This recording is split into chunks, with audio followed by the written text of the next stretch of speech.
तो चलिए आज एक बहुत ही जरूरी सफर पर निकलते हैं। सिविल सेवा की तैयारी करने वालों के लिए ये विषय बेहद खास है।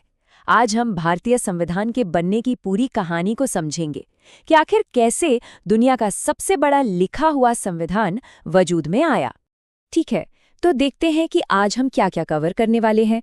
हमारी ये यात्रा एक क्रम में चलेगी। सबसे पहले हम देखेंगे कि राष्ट्र के लिए एक खाका यानी संविधान होता क्या है। फिर संविधान सभा की मांग और उसके गठन को समझेंगे। भारत के विजन को तय करने वाले प्रस्तावों पर नजर डालेंगे। फिर कमेटी सिस्टम को देखेंगे और आखिर में इसके लागू होने और इसकी विरासत पर बात करेंगे। तो सबसे पहले ये समझना बहुत जरूरी है कि किसी भी समाज में संविधान की असली भूमिका क्या होती है। आखिर किसी भी देश को एक संविधान की जरूरत ही क्यों पड़ती है। देखिए, एक संविधान के मोटे तौर पर 4 मुख्य काम होते हैं। पहला, ये समाज में तालमेल और भरोसे के लिए कुछ बुनियादी नियम बनाता है। दूसरा, ये तय करता है कि समाज में बड़े फैसले लेने की पावर किसके पास होगी। तीसरा, ये सरकार की ताकत पर लगाम लगाता है ताकि वो लोगों के अधिकारों को न छीन सके। और चौथा, ये समाज की उम्मीदों को सामने रखता है और सरकार को उन्हें पूरा करने का एक रास्ता दिखाता है। चलिए, अब कहानी में थोड़ा आगे बढ़ते हैं और देखते हैं कि ये सब शुरू कैसे हुआ। अब हम उस ऐतिहासिक रास्ते को देखेंगे जिस पर चलकर संविधान बनाने वाली संस्था यानी हमारी संविधान सभा का गठन हुआ। संविधान सभा का आइडिया सबसे पहले 1934 में M.N. रॉय ने सामने रखा था। ठीक एक साल बाद 1935 में इंडियन नेशनल कांग्रेस ने पहली बार इसे अपनी ऑफिशियल डिमांड बनाया। ब्रिटिश सरकार ने 1940 के अगस्त ऑफर में इस मांग को कह सकते हैं कि सिद्धांत के तौर पर मान लिया। हालांकि 1942 का क्रिप्स मिशन फेल हो गया, लेकिन आखिरकार 1946 के कैबिनेट मिशन प्लान के तहत संविधान सभा का गठन हो ही गया। तो नवंबर 1946 में जब संविधान सभा बनी तो इसमें कुल 389 सदस्य थे।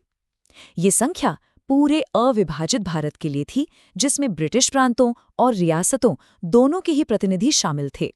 लेकिन जैसा कि हम सब जानते हैं, 1947 में देश का बंटवारा हो गया।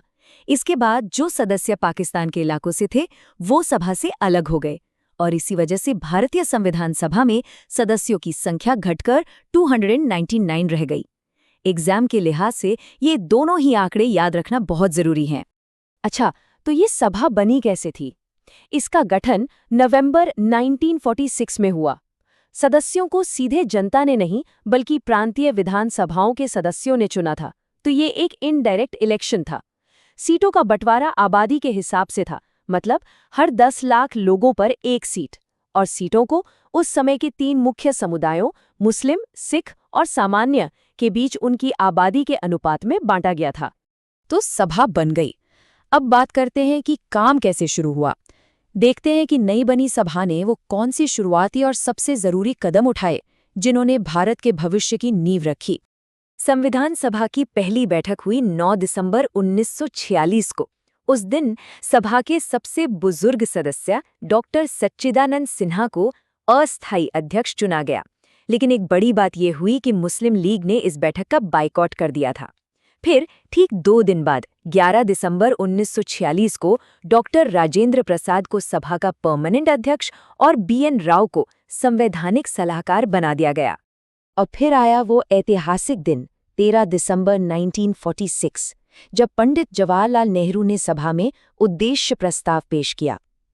इसी प्रस्ताव ने हमारे संविधान के दर्शन की नींव रखी। इसमें भारत को एक स्वतंत्र, संप्रभु गणराज्य बनाने का संकल्प लिया गया और सभी नागरिकों के लिए न्याय, स्वतंत्रता और समानता जैसे महान आदर्शों की गारंटी दी गई। तो सबसे जरूरी बात यह है कि इस उद्देश्य प्रस्ताव को 22 जनवरी 1947 को सभी ने मिलकर स्वीकार कर लिया।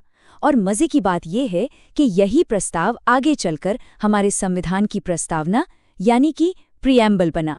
संविधान बनाने के अलावा सभा ने कुछ और भी बड़े काम किए। ये तारीखें बहुत इंपॉर्टेंट है, इन्हें नोट कर लीजिए। 22 जुलाई 1947 को हमारे राष्ट्रीय ध्वज तिरंगे को अपनाया गया। मई 1949 में कॉमनवेल्थ में भारत की सदस्यता को मंजूरी दी गई और 24 जनवरी 1950 को राष्ट्रगान और राष्ट्रगीत को अपनाया गया। और हाँ, इसी दिन डॉक्टर राजेंद्र प्रसाद को भारत के पहले राष्ट्रपति के तौर पर चुना गया। अब देखिए, इतना बड़ा संविधान बनाना कोई एक दो लोगों का काम तो था नहीं, ये बहुत बड़ा और मुश्किल काम था। तो इसे ठीक से करने के लिए अलग अलग मुद्दों के लिए कई कमिटियां बनाई गईं। आप समझ सकते हैं कि ये कमिटियां एक तरह से वर्कशॉप थीं, जहां संविधान के अलग अलग हिस्सों पर डिटेल में काम हुआ। इस टेबल में हम देख सकते हैं कि कौन सा बड़ा नेता कौन सी कमेटी को हेड कर रहा था। जैसे कि केंद्र से जुड़ी अहम कमेटियां, जैसे यूनियन पावर्स कमेटी और union constitution committee, Jawaharlal Nehru के अंडर थीं। वहीं प्रांतों से जुड़ी प्रांतीय संविधान समिति और मौलिक अधिकारों पर सलाहकार समिति की कमान सरदार पटेल के हाथों में थी, और सभा की कार्यवाही को संभालने वाली संचालन समिति के अध्यक्ष डॉक्टर राजेंद्र प्रसाद थे। लेकिन इन सब में जो सबसे जरूरी कमेटी थी वो थी प्रारूप समिति, यानी कि ड्राफ्टिंग कमेटी। इसका गठन हुआ 29 अगस्त 1947 को और इसकी जिम्मेदारी थी संविधान का ड्राफ्ट तैयार करना। और इसके अध्यक्ष थे डॉक्टर B.R. अम्बेडकर, जिन्हें हम भारतीय संविधान का जनक भी कहते हैं। डॉक्टर अम्बेडकर के अलावा इस कमेटी में 6 और सदस्य थे। इनके नाम हैं N. Gopal Swami Ayyangar, Alladi Krishna Swami Iyer, doctor K.M. Munshi, Syed Mohammad Saadulla, N. Madhavrao और T.T. कृष्णमाचारी। ये नाम याद रखना बहुत ज़रूरी है क्योंकि एग्जाम्स में इनसे सीधे सवाल बनते हैं। चलिए, अब हम इस कहानी के आखिरी पड़ाव पर पहुंचते हैं, यानी संविधान का बनना और उसका आधिकारिक तौर पर लागू होना। इस पूरे काम में संविधान के ड्राफ्ट को तैयार करने, उस पर बहस करने और उसे फाइनल रूप देने में कुल कितना वक्त लगा? पूरे 2 साल, 11 महीने और 18 दिन। ये अपने आप में बताता है कि ये कितना बड़ा और गंभीर काम था। तो 26 नवंबर 1949 को हमारा संविधान बनकर तैयार हो गया और इसे अपना लिया गया।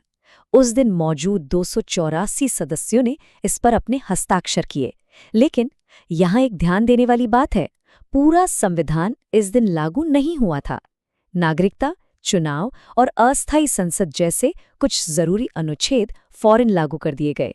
संविधान के बाकी सभी हिस्से 26 जनवरी 1950 को लागू हुए। और ये तारीख क्यों चुनी गई? इसके पीछे एक बहुत बड़ी ऐतिहासिक वजह है। असल में 1930 में इसी दिन इंडियन नेशनल कांग्रेस ने रावी नदी के किनारे पूर्ण स्वराज दिवस मनाया था। बस उसी ऐतिहासिक दिन को यादगार बनाने के लिए भारत सही मायनों में एक संप्रभु गणराज्य बना। तो संविधान तो बन गया, लेकिन क्या सब लोग इससे खुश थे? चलिए आखिर में एक नज़र डालते हैं इसकी विरासत पर और संविधान सभा के काम की जो कुछ आलोचनाएं हुईं उन पर भी। देखिए, संविधान सभा की कुछ आलोचनाएं भी हुईं। कुछ लोगों का कहना था कि ये एक रिप्रेजेंटेटिव बॉडी नहीं थी क्योंकि इसके सदस्य सीधे तौर पर जनता द्वारा नहीं चुने गए थे। विस्काउंट साइमन ने इसे हिंदुओं का एक निकाय कहा। तो वहीं इतिहासकार ग्रैनविल ऑस्टिन ने कहा कि सभा ही कांग्रेस थी और कांग्रेस ही भारत था, जो कांग्रेस पार्टी के उस समय के दबदबे की तरफ इशारा करता है। तो आखिर में ये सवाल हमारे सामने आता है कि क्या हमारा संविधान, जैसा कुछ लोग कहते हैं, सिर्फ एक उधार का थैला है या फिर ये दुनिया भर के संविधानों की सबसे अच्छी चीज़ों का एक बहुत सोचा समझा मिश्रण है? ये एक ऐसा दस्तावेज है जो कठोर भी है और लचीला भी, जिसे न सिर्फ देश चलाने के लिए बल्कि अपने लोगों की भलाई के लिए भी बनाया गया है। ये एक ऐसा सवाल है जो हमें अपने संविधान के दिल को समझने के लिए मजबूर करता है।